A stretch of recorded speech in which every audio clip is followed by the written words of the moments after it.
Assalamualaikum warahmatullahi wabarakatuh. Waalaikumsalam warahmatullahi wabarakatuh. Salam sejahtera buat kita semua. Om Swastiastu, salam namo buddhaya, salam kebajikan. Yang kami hormati Bu Rektor, Bu Dr. Dini Ardianti Swandari, Dr. Gigi MM, kemudian Detaser, Prof. Muji Setio, serta teman-teman dosen. Waktu kami persilakan sebenarnya untuk Prof. Muji. Teman-teman, Pak Har dan Bapak Ibu semuanya, saya izin share screen. Apakah sudah bisa ditangkap, Pak Har? Sampun, Prof. Sampun, sampun. Jadi Bapak Ibu semuanya, sekedar sharing pengalaman saja. Ini sekedar penyemangat saja, Bapak Ibu. Jadi saya pengalaman riset itu di tahun 2013 mulainya dapat insinas 3 tahun, kemudian penelitian dosen pemula ini juga pernah sekali pada tahun 2014, kemudian PDD, penelitian dasar di RTPM, PDUPT, PPUPT, kemudian PPTI, World Class, penelitian dan seterusnya sampai sekarang. Alhamdulillah tidak pernah kosong. Kemudian pengabdian masyarakat juga 6 tahun berturut-turut ini dari PPUPIK tahun 2016, 17, 18 dan double 2018 itu untuk PPPUD, program pengembangan unggulan daerah, produk unggulan daerah ini juga pernah saya dapatkan dan beberapa insentif-insentif dari hasil atau luaran penelitian. Nah, ini yang kemarin saya ceritakan kepada Bapak Ibu, kita sebagai dosen itu harus memiliki roadmap. Tahun 2013 lewat insinas hasilnya apa, kemudian lewat PDDikti hasilnya apa. Nah, hasil-hasil ini kalau dicatat nanti akan membentuk yang namanya roadmap. Ini juga sekaligus hasil-hasil penelitian ini yang akan mengantarkan Bapak Ibu termasuk kita semuanya itu untuk naik jabatan fungsional. Jadi jabatan fungsional itu ditargetkan seperti kemarin, tetapi sambil menargetkan itu kita juga cari modal di tengah di jalan-jalan ini supaya kita juga sesegera mungkin bisa mendapatkannya.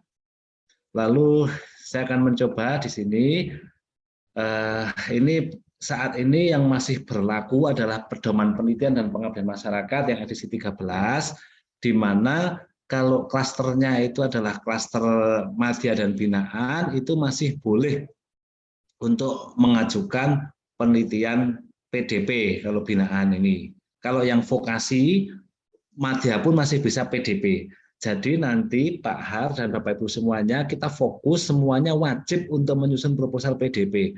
Sepanjang yang saya ketahui, selama formatnya itu benar, kemudian ditulis dan ada langkah-langkah ilmiahnya, kok didanai. Kalau perkara mengusulkan 20 juta didanai 18 juta, mengusulkan 20 juta didanai 10 juta, 12 juta itu adalah nanti terkait dengan akuntabilitas di RAB. Tetapi target kita sekarang adalah pecah telur dan harusnya seperti telur di penetasan, Pak Har, netesnya bareng-bareng oke gitu. Ya, dan harus telur ayam banyak, jangan telur merpati netes loro, netes siji, tapi ini kudu entok lah atau bebek yang netesnya bareng-bareng gitu.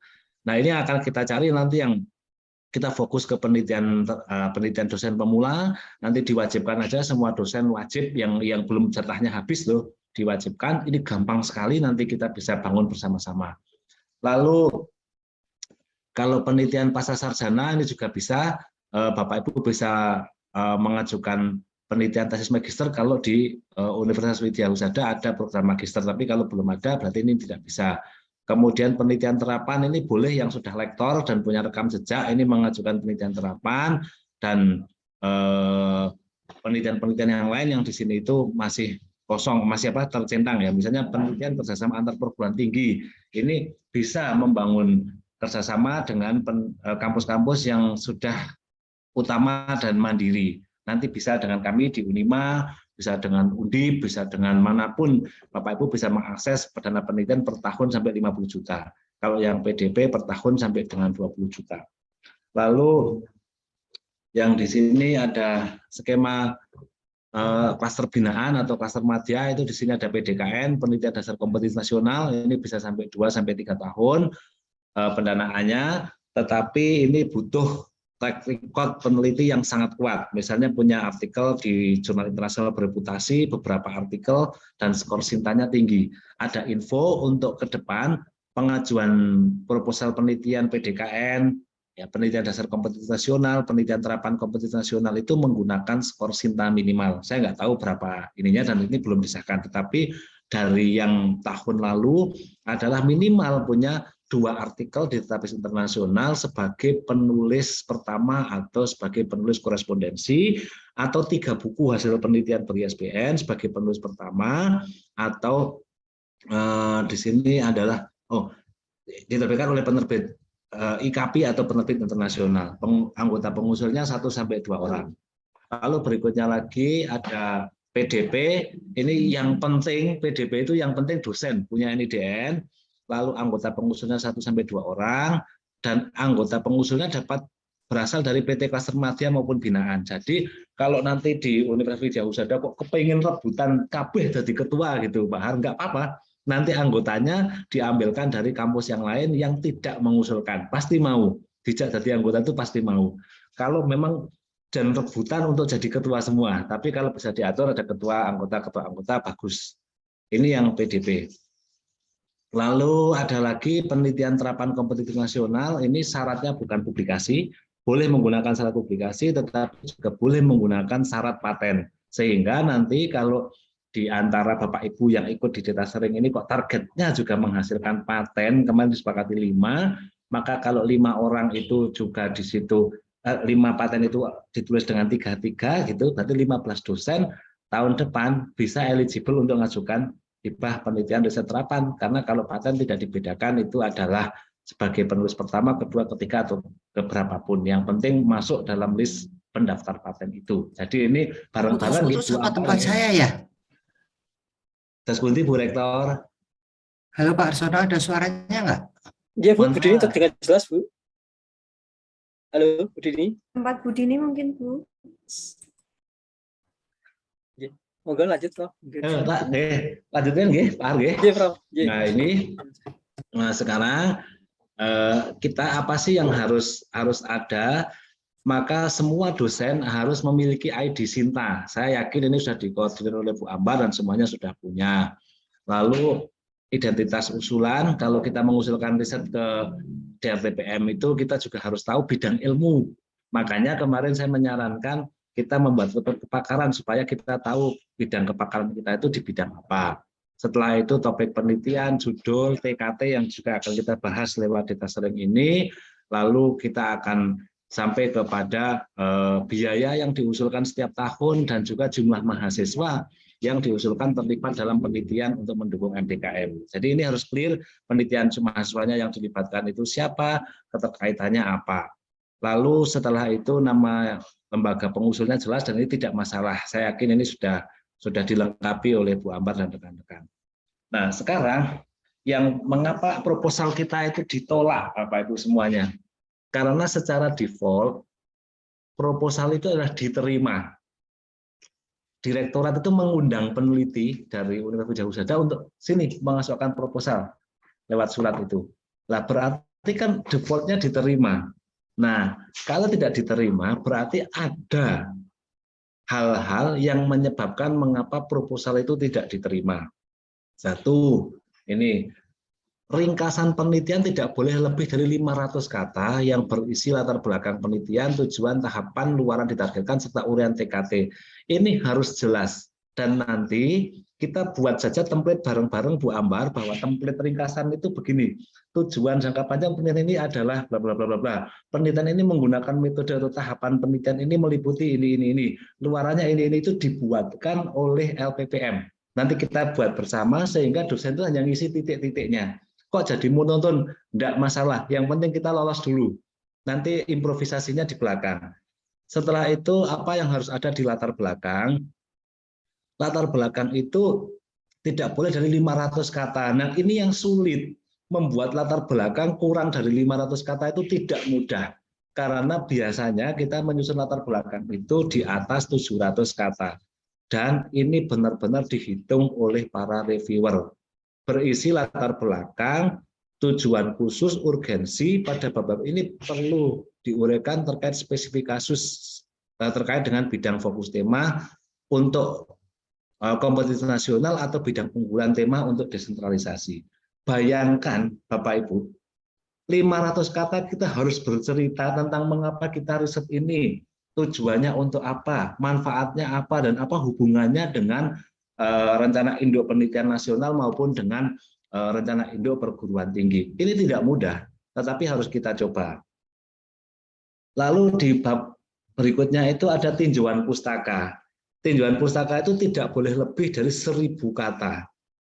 Dengan mengemukakan state of the art dan peta jalan dalam bidang yang diteliti. Jadi kita bercerita bidang A ini sudah seperti apa laporan riset terkini sampai dengan diceritakan sampai riset terkininya, dan setelah itu Bapak Ibu harus melengkapi dengan roadmap penelitian. Kalau PDP sebenarnya tidak wajib melampirkan roadmap penelitian, tetapi kita sedang mengupayakan yang terbaik. Jadi nanti ditambahkan saja dengan roadmap penelitian. Paling tidak kalau PDP, penelitian dosen pemula, itu harus tahu ke depan itu mau apa. Lalu di sini sumber pustaka referensi primer yang relevan dan mengutamakan hasil penelitian pada jurnal ilmiah atau paten disarankan menggunakan pustaka 10 tahun terakhir. Dan ini harus dicek satu-satu karena ada penilaiannya 80% pustaka itu harus primer dan mutakhir. Sekali lagi, tidak dihitung jumlah pustakanya berapa, tetapi luasnya minimal 20, dan dari 20 itu harus 80%-nya adalah mutakhir dan primer. Oleh karena itu hindari definisi-definisi dan itu referensinya ke buku-buku itu dihindari. Bahkan ini harus semuanya adalah hasil dari telaah atau telusur kita dari jurnal-jurnal ilmiah yang bereputasi atau peringkat akreditasi tinggi. Lalu berikutnya di metode penelitian itu adalah cara untuk mencapai tujuan yang telah ditetapkan ditulis tidak lebih dari 600 kata. Jadi di metode ini tidak perlu lagi menyampaikan penelitian ini menggunakan penelitian jenis apa. Penelitian ini adalah tidak perlu lagi. Bapak Ibu langsung tembak di tempat apa yang Bapak Ibu lakukan, ceritakan tahapannya. Bagaimana caranya? Bagian ini dilengkapi dengan bagian alir penelitian yang menggambarkan apa yang sudah dilaksanakan dan yang akan dikerjakan selama periode waktu yang diusulkan. Jadi Bapak Ibu harusnya begini di awal. Dalam topik ini kami sudah melakukan ini. Lalu kami mengusulkan judul penelitian ini dan akan kami lakukan dengan cara A1, 2, 3, 4 itu diceritakan di situ. Kalau bagus lagi diagramnya itu berupa diagram G-page ya, supaya itu tidak terbaca sebagai kata, tidak dihitung kata-kata di dalam gambar itu. Bagian penelitian harus dibuat secara utuh dengan pentahapan yang jelas, mulai dari awal bagaimana proses dan luarannya, dan indikator capaian yang ditargetkan. Jadi bagannya flowchart-nya itu bukan hanya flowchart yang ini ke sini, tapi harus dibuat bagan yang kompak. Ini akan melakukan apa, bagaimana caranya, dan apa hasilnya. Nanti akan saya berikan contohnya. Lalu di bagian ini, metode ini juga harus berisi tugas dari masing-masing anggota pengusul, termasuk mahasiswa. Ini juga penting. Kami mengusulkan penelitian ini, tahapannya apa saja, lalu bagian dari tugas masing-masing anggota itu di mana. Gitu. Setelah itu luaran target, silakan di sini diisi luarannya apa, harus sesuai. Kalau PDP ya berarti nanti luarannya itu di jurnal peringkat 2, 3, 4, 5, 6 dan seterusnya. Kalau penelitian terapan ya berarti luarannya paten atau KI. Kalau penelitian dasar luarannya adalah artikel ilmiah atau buku. Ini adalah bagian-bagian dari proposal yang akan kita tulis ke Dikti. Lalu rancangan anggaran biaya harus sesuai dengan SBM dan SPK, jadwal, daftar pustaka, dan persetujuan atau pernyataan mitra jika ini menggunakan mitra. Kalau tidak ditandatangani berarti atau tidak ada materinya berarti gagal secara administrasi. Ini adalah strukturnya. Nah sekarang kita lihat struktur umum dari proposal riset yang kita ajukan ke DRTPM itu ada judul. Tetapi judul ini nanti dimasukkan sebagai metadata, yang ditulis dalam proposal adalah ringkasan, kata-kata kunci, latar belakang, studi pustaka, metode, jadwal, dan daftar pustaka. Sementara RAB ini adalah dimasukkan ke Simritapmas menggunakan metadata. tidak dalam bentuk full bagian proposalnya. Ingat, walaupun ada 9, tetapi hanya 7 bagian yang ditulis dalam proposal, yang judul dan RAP itu dimasukkan sebagai metadata. Yang dinilai apa? Ada 11 komponen. Ini harus diingat. Pertama, relevansi usulan penelitian terhadap fokus, tema, dan topik RIRN atau Renstra Penelitian Perguruan Tinggi. Relevansinya, berarti ini nanti akan diletakkan di bab 1. Bagaimana hubungan topik yang diusulkan ini dengan RIRN atau dengan Renstra Penelitian di Universitas Widya Husada. Yang berikutnya lagi adalah kualitas dan relevansi tujuan, permasalahan, state of the art, metode, dan kebaruan penelitiannya. Bagaimana penelitian ini memiliki kebaruan atau tidak, dinilai dengan satu, referensi yang digunakan, yang direferensi itu apakah baru dan terkini, state of the art, gap analysis, dan di mana kebaruan penelitian yang kita usulkan. Yang ketiga, keterkaitan usulan penelitian terhadap hasil penelitian yang didapat sebelumnya dan rencana ke depan, roadmap lagi ketemunya. Yang keempat, kesesuaian kompetensi tim peneliti dan pembagian tugas. Jangan memaksakan menambahkan anggota yang sama sekali tidak memungkinkan untuk bisa diberikan tugas dalam pengambilan data atau dalam penyelesaian penelitian. Karena konsepnya adalah semua yang terlibat dalam usulan ini harus terlibat penuh dalam proses penelitian maupun penulisan artikel atau pemenuhan luaran yang lainnya. Lalu berikutnya adalah luaran penelitian, yang kelima ini dinilai apakah sesuai atau tidak dengan skemanya. Yang keenam, kewajaran metode terhadap target capaian. Yang ketujuh itu TKT, yang kedelapan kesesuaian jadwal. Sesuai dengan apa? Dengan tahapan penelitian dalam metode penelitian. Lalu kekinian sumber pustaka primer, lalu penggunaan hasil riset kalau itu penelitian terapan, dan dukungan pendanaan dari mitra jika ada. Misalnya mitranya tidak membiayai dalam bentuk uang cash, tetapi mereka memberikan fasilitas yang itu bisa dimanfaatkan oleh kita meneliti, itu cukup dituliskan bahwa mereka menyediakan fasilitas A, B, C, gas kromatografi, menyebabkan ini, dan itu dapat divaluasi misalnya senilai sewa 20 juta. Ditandatangani, ini akan menambah nilai plus dari proposal kita. Nah, sekarang kita tahu bahwa proposal penelitian itu ya isinya judul, ringkasan, kata kunci, latar belakang, pustaka, metode, jadwal. Permasalahannya adalah kita mulai menulisnya itu dari mana? Ya, kadang-kadang kita menulis dari ringkasan, atau malah nulisnya dari ringkasan. Ada yang nulisnya dari latar belakang. Nah, yang benar itu dari mana? Mari kita coba diskusikan. Ini adalah berbasis pengalaman saya nulis proposal penelitian untuk di RTPM, dan juga pengalaman kami mendampingi para peneliti untuk mengusulkan penelitian, dan alhamdulillah banyak yang lolos. Satu, Bapak Ibu nanti ini saya berikan PowerPoint-nya ini, Bapak Ibu harus menulis gagasan. Ya, saya akan berikan nanti template-nya.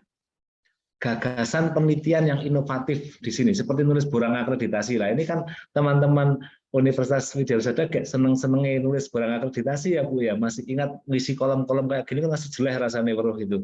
Dan ini tiba-tiba ketemu Pak Muji, yuk dikasih borang lagi.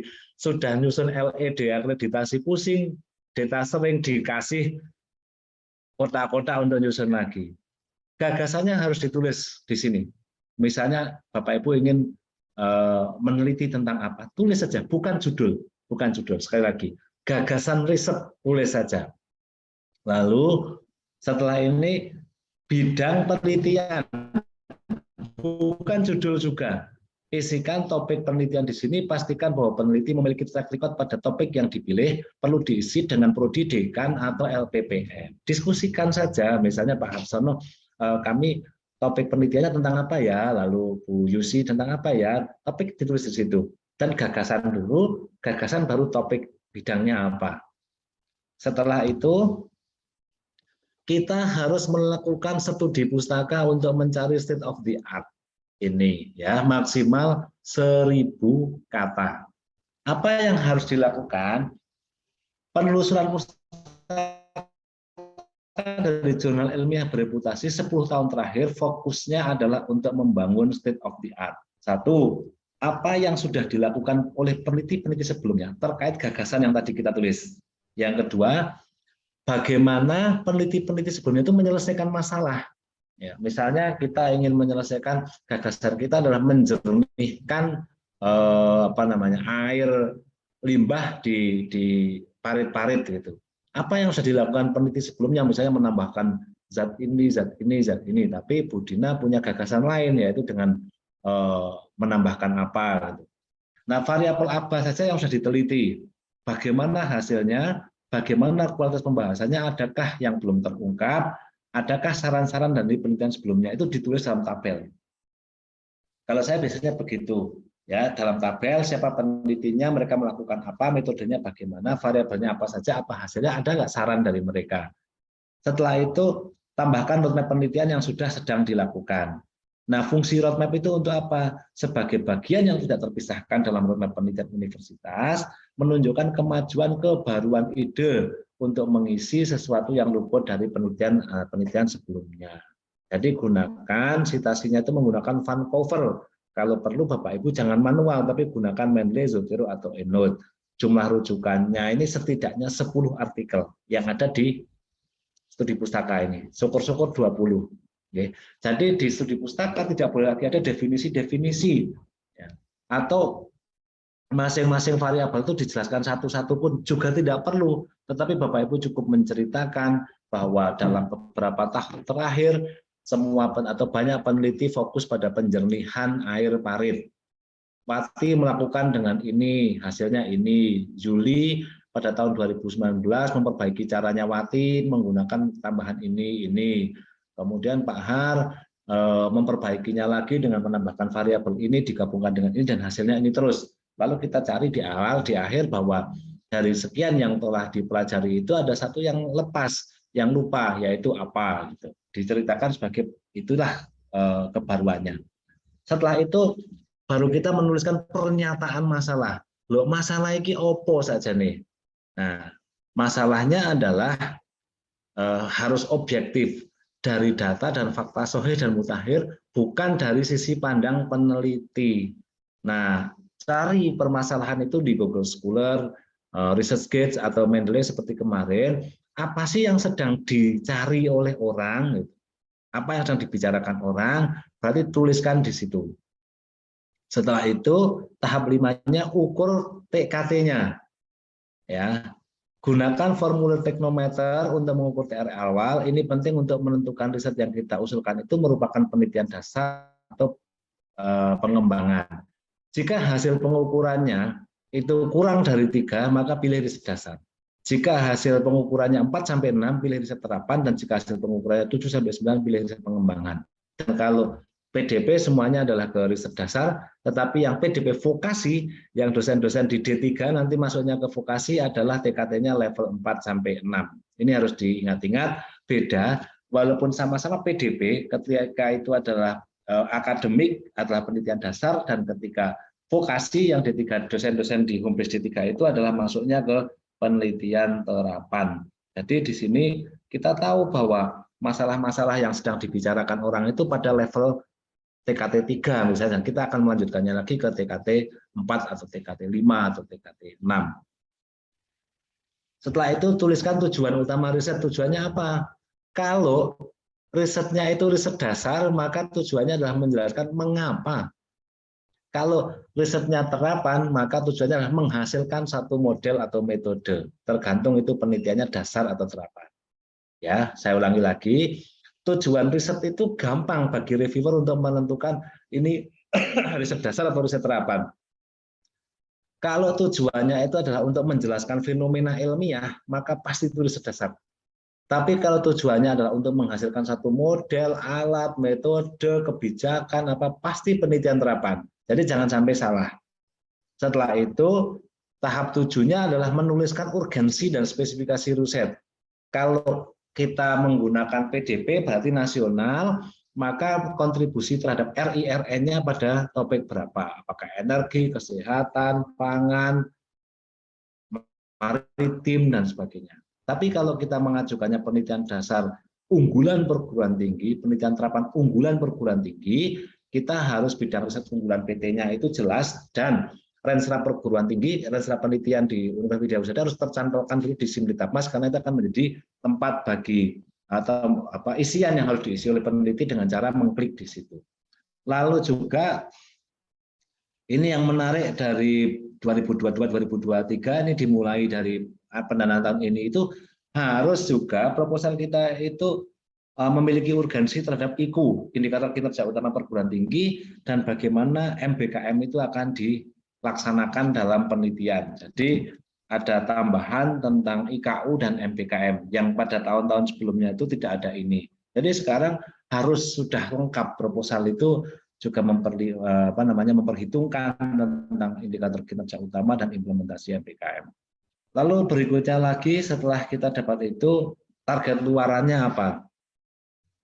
Nah, target luaran itu nama jurnal yang dituju sebagai alternatif 1, alternatif 2 KI yang dihasilkan.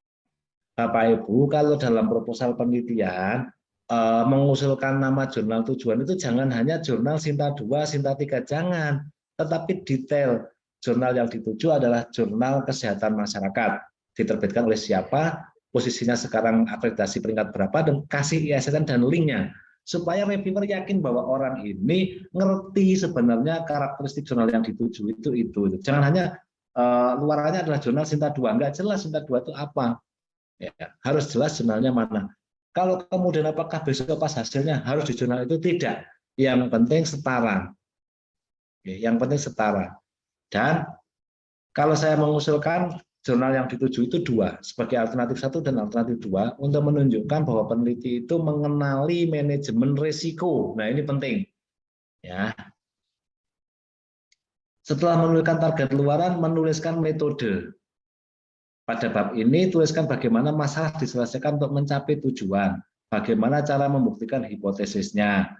Dan tadi sudah kita jelaskan, jangan lupa ada uraian tugas dari masing-masing peneliti, tegaskan bagaimana riset ini memfasilitasi pembelajaran riset bagi mahasiswa dalam rangka MTKM. Ya, penting. Lalu membuat jadwal, dan yang terakhir itu adalah menulis RAP. Buat dulu dalam bentuk Excel, sesuaikan dengan dengan skema yang diusulkan. Kalau penelitian dosen pemula ya sampai 20 juta, Bapak Ibu harus membuat sesuai dengan SBK, standar biaya keluaran, dan standar biaya masukan yang akuntabel terhadap metode dan jadwal penelitiannya. Lalu setelah itu, terakhir itu baru membuat pendahuluan.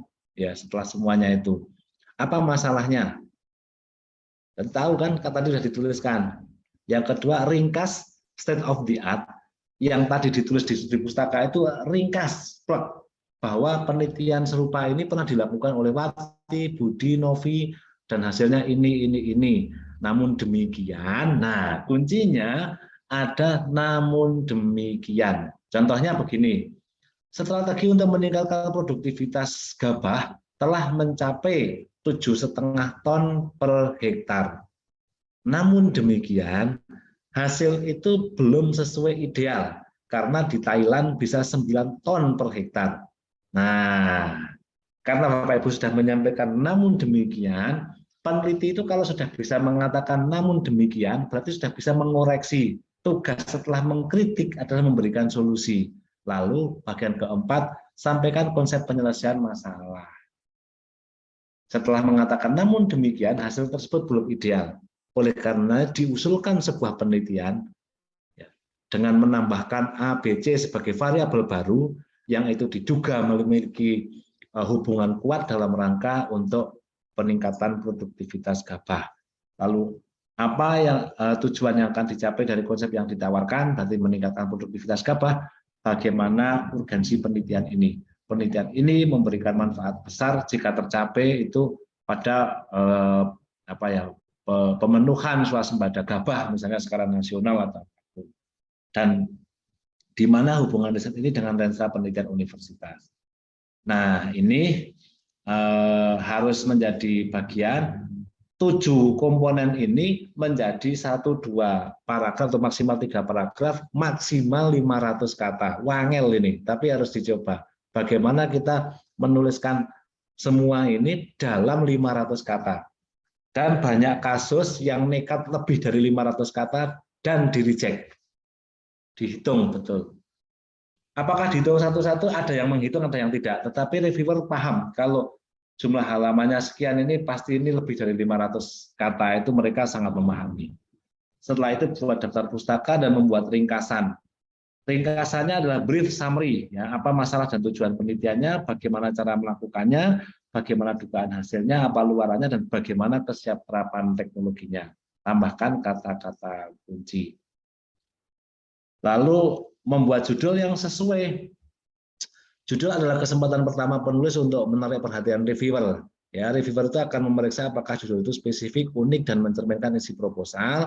Dan reviewer itu tidak menyukai judul yang tidak masuk akal atau gagal mewakili isi proposal. Oleh karena itu, pengusul itu harus mengupayakan judul yang informatif dan jelas. Jangan terlalu panjang, tetapi juga bukan judul artikel. Saya masih melihat judul penelitian itu banyak seperti judul artikel. Harusnya harus ada kata kerja penelitiannya di depan, misalnya investigasi pada studi analisis untuk dan seterusnya. Jangan tiba-tiba judulnya itu adalah apa ya? Judulnya itu misalnya gambaran tuberkulosis di Kabupaten Kendal. Nah, itu adalah judul artikel. Nah, judul penelitiannya apa? Investigasi terhadap kasus tuberkulosis di Kabupaten Kendal, atau studi analisis terhadap data tuberkulosis di Kabupaten Kendal. Itu harus ada. Tetapi kadang-kadang beberapa kali saya terlibat dalam telaah sebuah proposal penelitian, itu judulnya seperti judul paper, seperti judul artikel.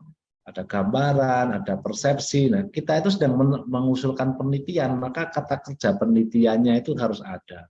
Evaluasi, studi analisis, uji terap dan eksperimen, dan macam-macam itu menjadi kata kerja penelitian yang meyakinkan bahwa ini menarik untuk dilakukan penelitian. Nah, kira-kira itu sekedar sebagai pengantar. Pak Har, nanti kita diskusikan dan borangnya itu nanti akan saya bagikan kepada Bapak Ibu semuanya.